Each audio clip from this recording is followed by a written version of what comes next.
And can I say thank you very much for agreeing to engage in our Business of Trust programme. We've been talking about the civic principles, and my first question, Ian, is of the 5 civic principles, which principle resonates most strongly with you, and for what particular reason?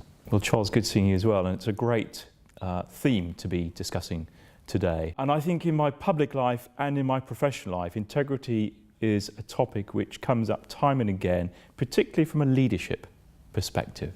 Do you a little bit more on leadership? Where you were going, where would you go there? Yeah. So I think, Charles, it's largely, and again through direct experience, it's about being prepared to put one's head above the parapet. I think it's about opening oneself up to public scrutiny, a really, really important facet, and increasingly so, of leadership today in the context of accountability.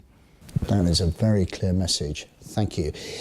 You're aware that we've engaged a team of leaders of tomorrow who themselves have come up with some recommendations, which is in the second bucket of our placemat.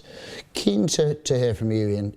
Which of those recommendations struck you? I think one of the kind of cross-cutting themes perhaps is about enabling staff at all levels within an organisation to giving them the freedom to speak up. Now, my day job currently is in the NHS, and this year, of course, is the 70th anniversary of Britain's NHS, and there's a huge amount of effort right across the system around the so-called freedom to speak up and to try to sort of hardwire that within NHS organisations. And this is really hinged around the management of risk within the system. So no matter where you are in the system, whether you're an orderly on the ward, whether you're a medical director on the board, there really ought to be a facility to kind of raise the red flag if you have real concerns about patient safety and welfare.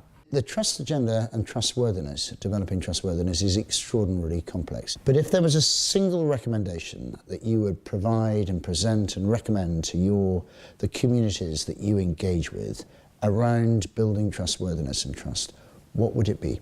Yeah, I think it really ought to be an explicit topic on every board meeting agenda in terms of what are we doing to ensure that we are actually meeting our obligations around accountability, corporate and civic responsibility, and as I said earlier on, ensuring that staff and stakeholders for that matter externally have the ability to raise concerns through the right channels. Can the civic principles and the Business of Trust programme help develop trustworthiness? Well, Charles, first of all, let me say thank you for shining a light on this really important topic during your year as Lord Mayor of the City of London. I think it's a really essential topic, actually.